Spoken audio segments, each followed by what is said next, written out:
ఒక చిన్న గ్రామంలో ఒక పెద్ద చెట్టు ఉండేది.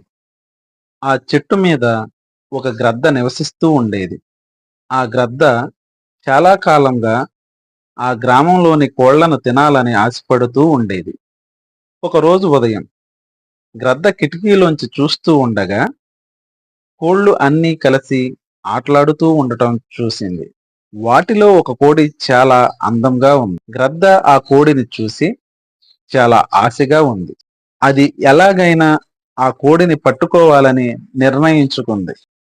మరుసటి రోజు ఉదయం గ్రద్ద ఆ కోడిని పట్టుకోవడానికి ఒక ప్రణాళిక వేసింది.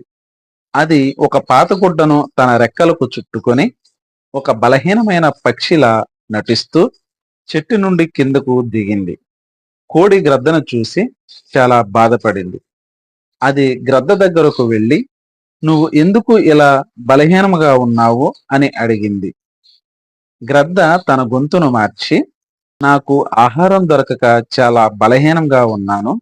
నాకు ఏదైనా తినడానికి ఇవ్వగలవా?" అని అడిగింది. కోడి చాలా దయతో గ్రద్దకు కొన్ని గింజలు తెచ్చి ఇచ్చింది. గ్రద్ద ఆ గింజలను తిని కొంచెం బలపడింది. కానీ ఆ కోడిని పట్టుకోవాలనే ఆలోచన మాత్రం దాని మనసులో ఉంది. కొన్ని రోజులు గడిచాయి. గ్రద్ద రోజు కోడి దగ్గరకు వెళ్ళి తనకు ఆహారం ఇవ్వమని అడిగేది. కోడి కూడా దయతో గ్రద్దకు ఆహారం ఇచ్చేది. ఒకరోజు కోడి తన తల్లిదండ్రులతో ఈ విషయం చెప్పింది. దాని తల్లిదండ్రులు చాలా ఆశ్చర్యపోయారు. వారు కోడికి, "అది ఒక గ్రద్ద, అది నిన్ను మోసం చేయాలని చూస్తోంది" అని చెప్పారు. కానీ కోడి గ్రద్దను నమ్మడం మానలేదు. అది గ్రద్దను చాలా స్నేహితురాలిగా భావించింది. ఒకరోజు గ్రద్ద కోడిని ఒక ప్రత్యేకమైన ప్రదేశానికి తీసుకెళ్లమని కోరింది.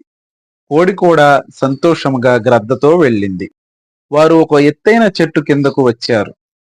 అక్కడ గ్రద్ద తన నిజ రూపాన్ని చూపించింది. అది తన రెక్కల నుండి గుడ్డను విసిరి కోడిని పట్టుకోవడానికి దూకింది. కోడి చాలా భయపడింది. అది అక్కడ నుండి పారిపోవడానికి ప్రయత్నించింది. కాని గ్రద్ద దానిని పట్టుకుంది. కోడి చాలా బాధపడింది. అది గ్రద్దను చూసి, "నువ్వు నన్ను ఎందుకు మోసం చేశావు?" అని అడిగింది. గ్రద్ద నవ్వుతూ, "నేను ఎప్పుడూ నీ స్నేహితురాలిని కాను. నేను నిన్ను తినాలని మాత్రమే కోరుకున్నాను" అని చెప్పింది. కోడి చాలా బాధపడింది. ఇంతలో చెట్టు కొమ్మ విరిగి క్రింద పడింది. కోడి తప్పించుకుని ఇంటికి వచ్చేసింది. అది గ్రద్దను క్షమించింది. కానీ అప్పటి నుండి కోడి ఎప్పుడూ గ్రద్దను నమ్మలేదు. ఈ కథ నుండి మనం ఏం నేర్చుకోవచ్చు? ఎవరిని తొందరగా నమ్మకూడదు. మనల్ని మోసం చేయాలని చూసేవారు ఎప్పుడూ ఉంటారు. అందరూ మనకు స్నేహితులుగా ఉండరు. మనం ఎప్పుడూ జాగ్రత్తగా ఉండాలి.